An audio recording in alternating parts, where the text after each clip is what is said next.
நீங்க திமுக ஆட்சியில் 350 ரூபாய் மரம் கேட்க வேண்டிய அவசியமே இல்லை, 200 மடங்கு உயர்ந்து போச்சு. அதற்கு பல அர்த்தம் இருக்கலாங்க. இப்ப வெளியில போறவங்க என்ன வேணாலும் பேசிட்டு போகலாம், அதுக்கெல்லாம் நம்ம அர்த்தம் கண்டுபிடிச்சிட்டு அதுக்கு விளக்கம் கொடுக்கணும்னு அவசியமே கிடையாது. இல்லை, நீங்க ஒவ்வொருத்தரோட எதிர்பார்ப்புகளும் ஒவ்வொருத்தரோட இதுவும் வேற வேறையா இருக்கும். அவர் மனசுல என்ன இருக்கோ அதை அவர் பேசிட்டு போறாரு. அதனால எந்த இழப்புமே யாருக்குமே கிடையாது. அவர் பின்னால் ஒரு பெரிய கூட்டமும் கிடையாது. அவர் சட்டமன்ற தேர்தலுக்கு இன்னும் ஒரு 6 மாத காலம் தான் இருக்குது. எல்லா அரசியல் கட்சிகளும் தங்களுடைய அரசியல் கட்சிக்கான வாக்குறுதிகளை தயார் செய்ய ஆரம்பிச்சிட்டாங்க. அந்த வகையில் அதிமுகவின் அந்த தேர்தல் வாக்குறுதிகள் தயாராயிட்டு வெளியிடுவாங்கம்மா. எல்லா கட்சிகளுக்கும் தயாராயிட்டு இருக்கு. இப்ப திமுக மாதிரி சாத்தியப்படாத வாக்குறுதிகள் எல்லாம் இல்லாம நிச்சயமா சாத்தியப்படக்கூடிய வாக்குறுதிகளை கொடுப்பாங்கன்னு நானும் உட்பட நம்புறேன். நம்ம அவர்கள் கட்சிக்குள்ள இல்ல. சரி, இந்த திமுகவுடைய ஆட்சியையும் அவர்களுடைய அந்த குடும்ப ஆட்சியையும் இன்றைக்கு திராவிட முன்னேற்ற கழகம் ஆட்சி அமைக்கப்பட்டு 51 மாத காலம் நிறைவேற்று விட்டது. இந்த 51 மாத சட்டமன்றத்தில் எந்த ஒரு பெரிய திட்டத்தையும் கொண்டு வந்து அந்த சட்டமன்றத்தின் மூலமாக நிறைவேற்றப்பட்டது சொன்னா எதுவுமே இல்லை. இந்த அளவுக்கு துன்பப்படுத்தல. சென்ற ஆட்சியில யாரையுமே இந்த அளவுக்கு அநாகரிகமாக நடத்தல. நீங்க அநாகரிகமாகவே நடத்துறீங்க. என்னன்னா, முதல்ல போய் சேகர்பாபு என்ன சொல்றாரு, போய் மிரட்டும் தோணியில ஏன்னா நான் அந்த களத்துக்கு போனேன். தூய்மை பணியாளர்களை ஒரு 6வது நாளோ 7வது நாளோ சந்திக்கிறேன். நான் தொழிற்சாலைகள் திறக்கல, இன்னைக்கு கடை திறக்கல. அப்படி ஒரு மோசமான சூழ்நிலை இருக்கின்ற காலகட்டத்தில் கூட விலைவாசி உயராம பார்த்துக்கிட்டோம். உங்களுக்கு ஒண்ணுன்னு நாங்க ஓடியாந்தோம், உங்களுக்காக தான் ஓட்டு போட்டோம், உங்களுக்கு தான் திமுகவுக்கு தான் ஓட்டு போட்டோம். அப்படி இருக்கும்போது எங்களை நீங்க ஏன் இப்படி நடத்துறீங்கன்னு கண்ணீர் விட்டு கதறாங்கல்ல. இப்ப நீங்க தனியார் மயமாக்குறது அப்படிங்கிறதுக்குள்ள நிறைய அதுலயுமே குளறுபடிகளும் குழப்பங்களும் கேள்விகளும்.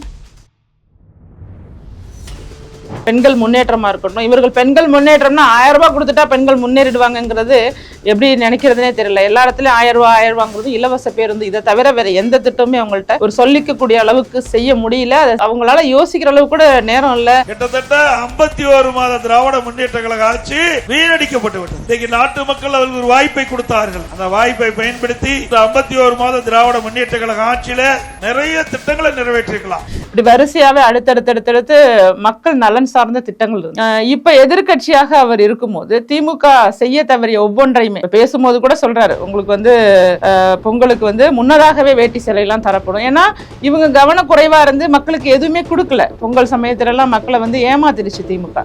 அப்ப இவர்கள் ஆட்சியில இவர்கள் செய்யாதவற்றை எல்லாம் குறிப்பிட்டு அனுதினமும் மக்கள் பிரச்சனைகள் குறித்தே பேசிக்கிட்டு இருந்ததுனால ஒரு கூட்டம், ஒரு எழுச்சி தன்னிச்சையா கூடிட்டு இருக்கிறத நான் பாக்குறேன். இது கண்டிப்பாகவே 2026 ஒரு ஆட்சி மாற்றத்தை ஏற்படக்கூடிய ஒரு விஷயமா தான் இருக்கு. அண்ணா திமுக ஆட்சியுடைய திறமையான செயல்பாட்டின் காரணமா ஏழை மக்கள் பாதிக்காத அளவுக்கு விலைவாசியை கட்டுப்பாட்டில் வச்சிருந்தோம்.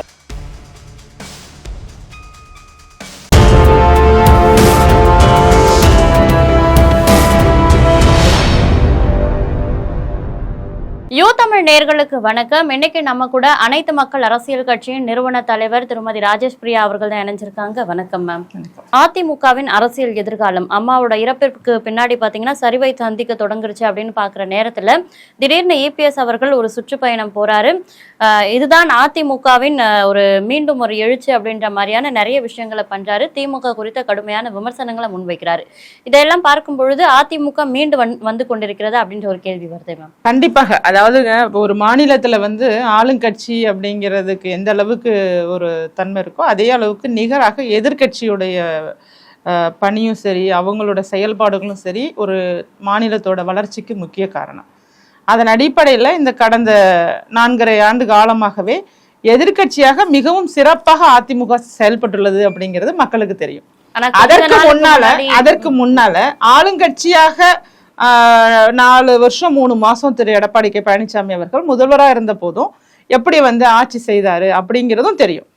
இப்ப ஒரு முதல்வராகவும் ஒரு எதிர்கட்சி தலைவராகவும் சிறந்த முறையில மக்களுக்காக எப்பவுமே குரல் கொடுக்கக்கூடிய ஒரு இடத்துல அவர் இருந்தாரு அப்படிங்கிறத நிரூபிச்சதுனால வர்ற கூட்டமா தான் நான் அதை பாக்குறேன். நீங்க சொன்னது மாதிரி ஒரு கட்சியுடைய எழுச்சி அப்படிங்கிறது இந்த சுற்றுப்பயணத்தின் மூலமா அவங்க தெரிஞ்சிருக்காங்கன்னா அதற்கு 2 காரணங்களா தான் நான் அதை புரிஞ்சுக்கிறேன். இந்த 2 இடத்துலையுமே அவரை நிரூபிச்சிருக்காரு.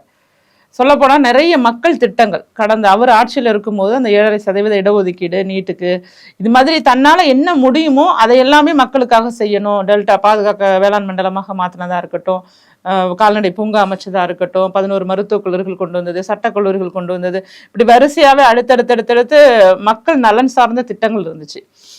இப்ப எதிர்கட்சியாக அவர் இருக்கும்போது திமுக செய்ய தவறிய ஒவ்வொன்றையுமே இப்ப பேசும்போது கூட சொல்றாரு, உங்களுக்கு வந்து பொங்கலுக்கு வந்து முன்னதாகவே வேட்டி சேலையெல்லாம் தரப்படும். ஏன்னா இவங்க கவனக்குறைவா இருந்து மக்களுக்கு எதுவுமே கொடுக்கல. பொங்கல் சமயத்துல எல்லாம் மக்களை வந்து ஏமாத்திருச்சு திமுக. அப்ப இவர்கள் ஆட்சியில இவர்கள் செய்யாதவற்றை எல்லாம் குறிப்பிட்டு அனுதினமும் மக்கள் பிரச்சனைகள் குறித்தே பேசிக்கிட்டு இருந்ததுனால ஒரு கூட்டம், ஒரு எழுச்சி தன்னிச்சையா கூடிட்டு இருக்கிறத நான் பாக்குறேன். இது கண்டிப்பாகவே 2026 ஒரு ஆட்சி மாற்றத்தை ஏற்படக்கூடிய ஒரு விஷயமா தான் இருக்கு. இப்போ திமுக அரசாங்கத்துல பாத்தீங்கன்னா அந்த ஆட்சி காலத்துல பல குற்றங்கள் நடக்குது. இந்த குற்றங்கள் குறித்து அமைச்சர்கள் கிட்ட செய்தியாளர்கள் கேள்வி எழுப்பும்போது இது எங்களோட குற்றம் கிடையாது, முந்தைய ஆட்சியில எடப்பாடி அவர்கள் செய்யப்பட்ட குற்றம் அப்படின்னு சொல்றாங்க. இது உதாரணமா சொல்ல போனா இப்ப தூய்மை பணியாளர்கள் போராட்டமே நடந்துட்டு இருக்கு, தனியார் வசப்படுத்தக்கூடாது தூய்மை பணியாளர்கள் துறையை அப்படின்னு. இதற்கும் பிரியா அவர்கள் என்ன சொல்றாங்கன்னா, நாங்க பண்ணல, இதற்கு முன்னாடி 10 வார்டுகளை எடப்பாடி அவர்கள் பண்ணியிருக்காங்க அப்படின்ற மாதிரியெல்லாம் சொல்றாங்க. சோ எல்லாத்திற்கும் வந்து அதிமுக மேல பழிய போடுற இந்த போக்கு எப்படி பாக்குறீங்க?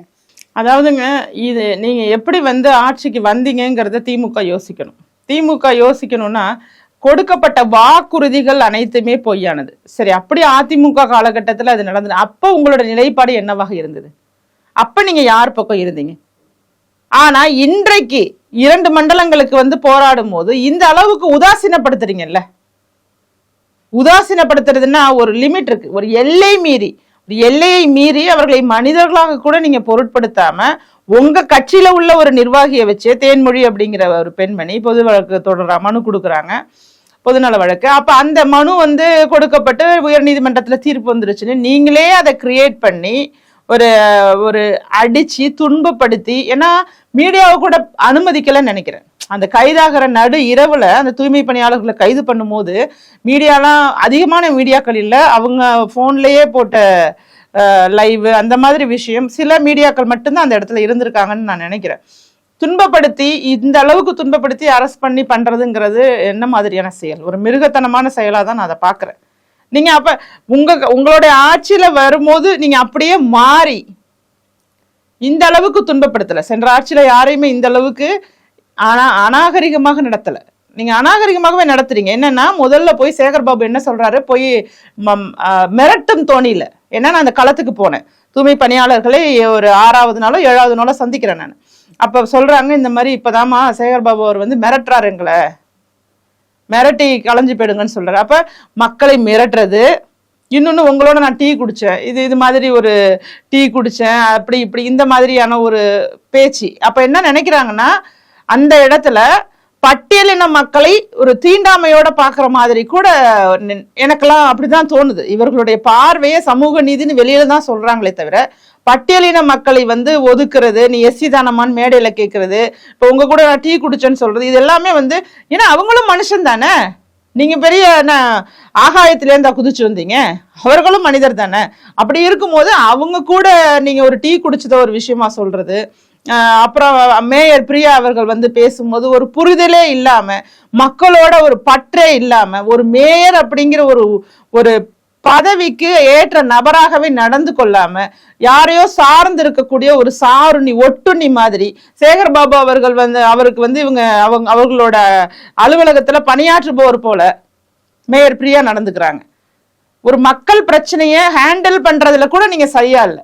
காது கொடுத்து வாங்கி அதை தீர்வு காண்றதுக்கு கூட உங்களால முடியல. கூப்பிட்டு பேசுறீங்க, அதனால உங்களுக்கு தீர்வு கொடுக்க முடியல.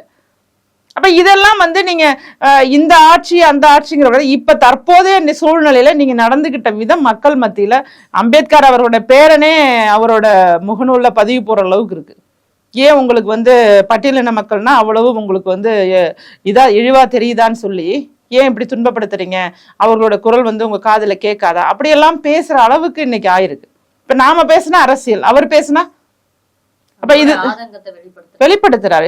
இதுதான் உங்களோட சமூக நீதியா? இதான் திராவிட மாடலா?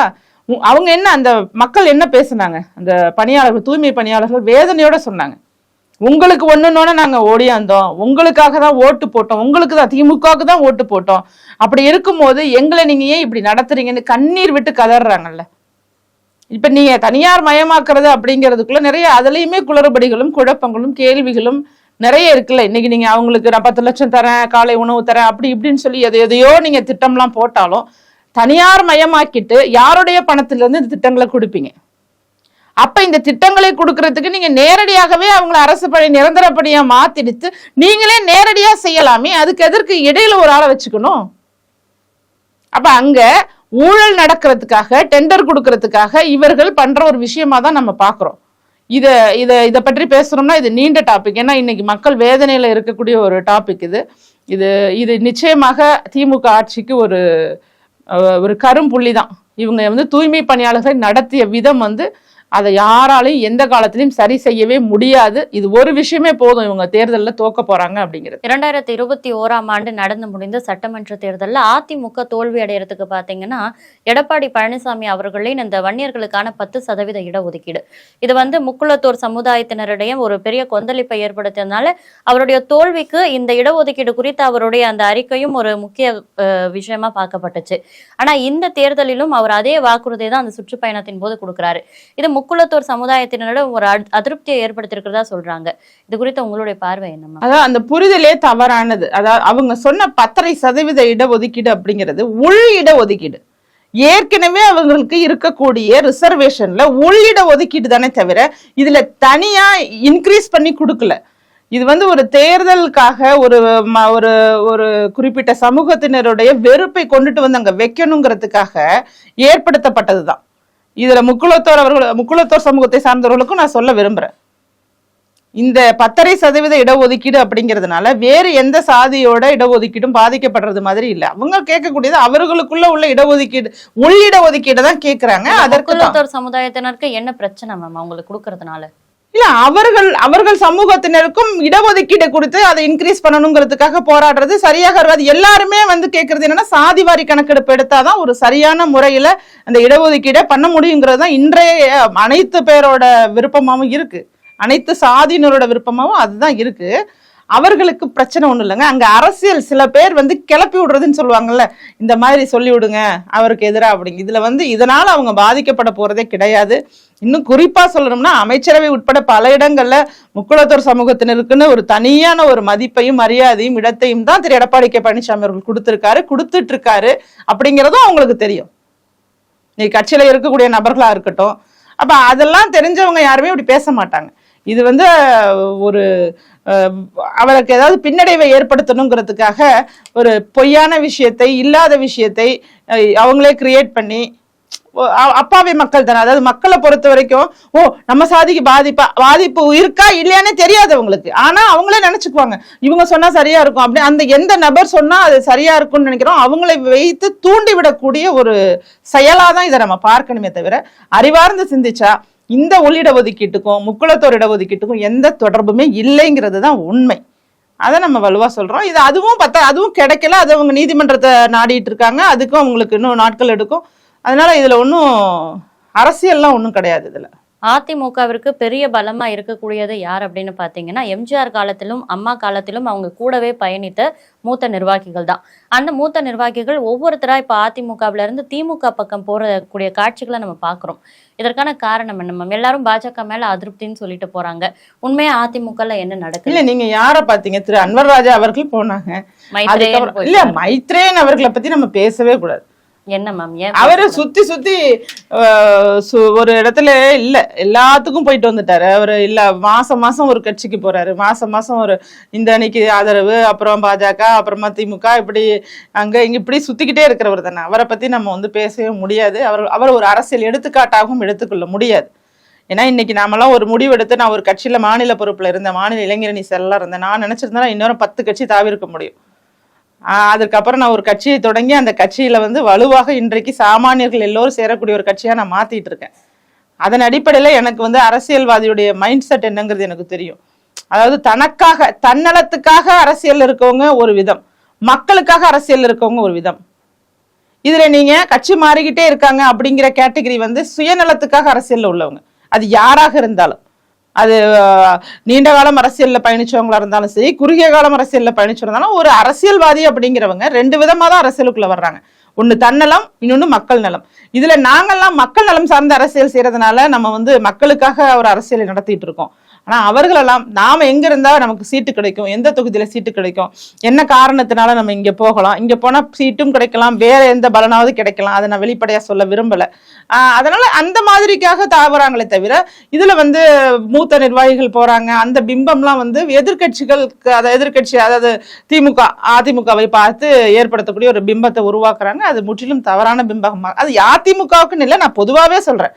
கட்சி மாறிக்கிட்டே இருக்காங்க அப்படின்னு சொன்னா அதுல மக்கள் நலம் இல்ல, சுயநலம் தான் இருக்கு.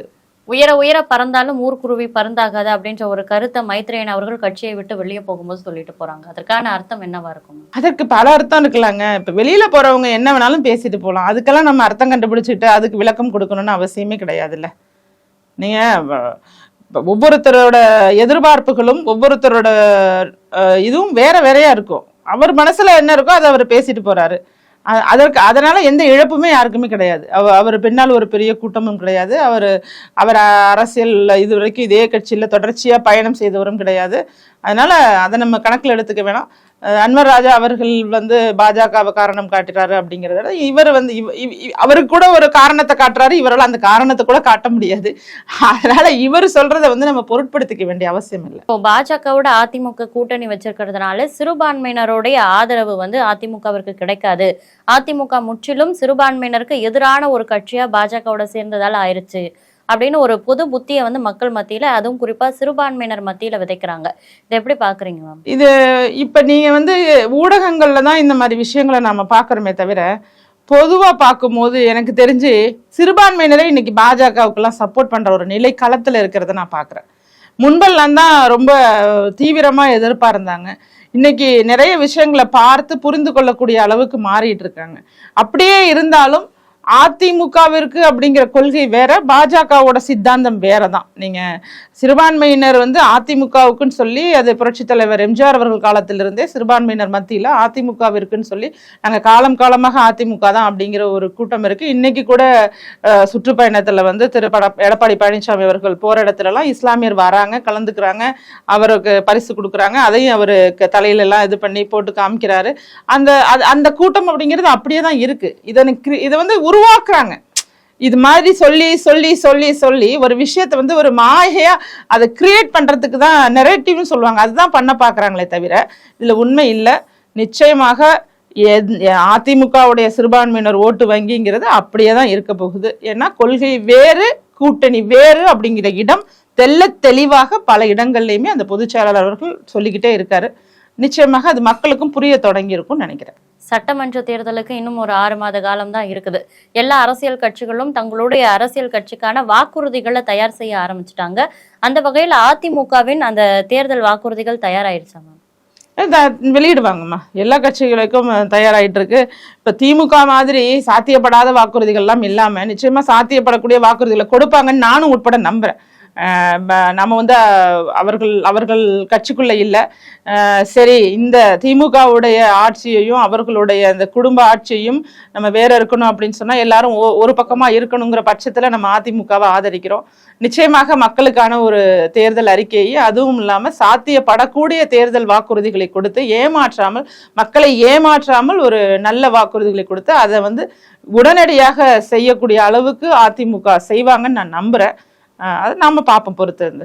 ஏன்னா திமுக தவறுனது அதுதான். 127 வாக்குறுதிகள் கொடுத்தாங்களே தவிர அந்த வாக்குறுதிகள்ல எது சாத்தியப்பட முதல் கையெழுத்தே நீட்ட முடிஞ்சது. அது ரகசியமாக இருக்கு. அதனால அவர்கள் வந்து எல்லா இடத்துலையுமே அரசு ஊழியர்களையும் சரி, தற்காலிக பணியாளர்கள வேலை குறித்தும் சரி, மாணவர்கள் கடன் தள்ளுபடியா இருக்கட்டும், வேலை வாய்ப்பை உருவாக்குறதா இருக்கட்டும், பெண்கள் முன்னேற்றமா இருக்கட்டும், இவர்கள் பெண்கள் முன்னேற்றம்னா 1000 ரூபாய் கொடுத்துட்டா பெண்கள் முன்னேறிடுவாங்கிறது எப்படி நினைக்கிறதுனே தெரியல. எல்லா இடத்துலயும் 1000 ரூபாங்கிறது இலவச பேருந்து, இதை தவிர வேற எந்த திட்டமுமே அவங்கள்ட்ட ஒரு சொல்லிக்கக்கூடிய அளவுக்கு செய்ய முடியல. அதை அவங்களால யோசிக்கிற அளவுக்கு கூட நேரம் இல்லை. கடன் தொகை அதிகமாயிடுச்சு. ஒரு பக்கம் அவங்களுடைய வளர்ச்சி அப்படிங்கிறது தான் அதிகமா, குடும்ப வளர்ச்சி தான் அதிகமா இருக்க தவிர இங்க மக்களுடைய நிம்மதியோ வளர்ச்சியோ அதிகமா இல்லை. இப்போ திமுகவை விரட்டுவதற்காக நீங்க எல்லாம் ஓரணியில திரள்ற இந்த சமயத்துல திமுகவுல பாத்தீங்கன்னா ஓரணியில் தமிழ்நாடு அப்படின்ற ஒரு திட்டத்தை முதல்வர் தொடங்கி வைத்து அதுல 1 கோடி உறுப்பினர்கள் இணைந்ததா சொல்றாங்க. அது குறித்த உங்க பார்வை? இல்லைங்க, அது ஆளுங்கட்சியாக அதிகாரத்துல இருக்கிறதுனால அவர்கள் வந்து ஓடிபி வாங்குறது அதெல்லாம் கூட நீதிமன்றம் வேணான்னு சொல்லிட்டாங்க. என்னன்னா அவர்களுடைய 1 கோடி அப்படிங்கிறது இன்னைக்கு டேட்டா எங்கேருந்து வேணாலும் அவங்க எடுத்துக்கலாம். அதெல்லாம் கிடையாதுங்க, நிச்சயமா கிடையாது. ஓரணின்னா அது நிச்சயமாக எதிரான அணியாகத்தான் நான் பாக்குறேன். ஓரணியில் தமிழ்நாடு தான், அது நான் ஏத்துக்கிறேன். நீங்க எங்க பார்த்தாலும் திமுகவிற்கான அணியா இருக்காது, அது உங்களுக்கு எதிரான உங்கள் ஆட்சியே இனிமே வேண்டாம். அவரு திரு எடப்பாடியார் அவர்கள் சொல்ற மாதிரி பாய் பாய் ஸ்டாலின் சொல்ற மாதிரி அந்த லெவலுக்கு அவங்கள வீட்டுக்கு அனுப்பிடுவோங்கிற மாதிரியான ஒரு அணி தான் இங்க வந்து இருக்காங்களே தவிர இது வந்து இந்த ஓரணியாக இருக்க வாய்ப்பு இருக்காதுன்னு நான் நினைக்கிறேன். தமிழக அரசியல் களம் குறித்த நிறைய தகவல்களை உங்களுடைய நேரம் ஒதுக்கி எங்க கூட பகிர்ந்துகிட்டதுக்கு ரொம்ப நன்றி. நன்றிமா.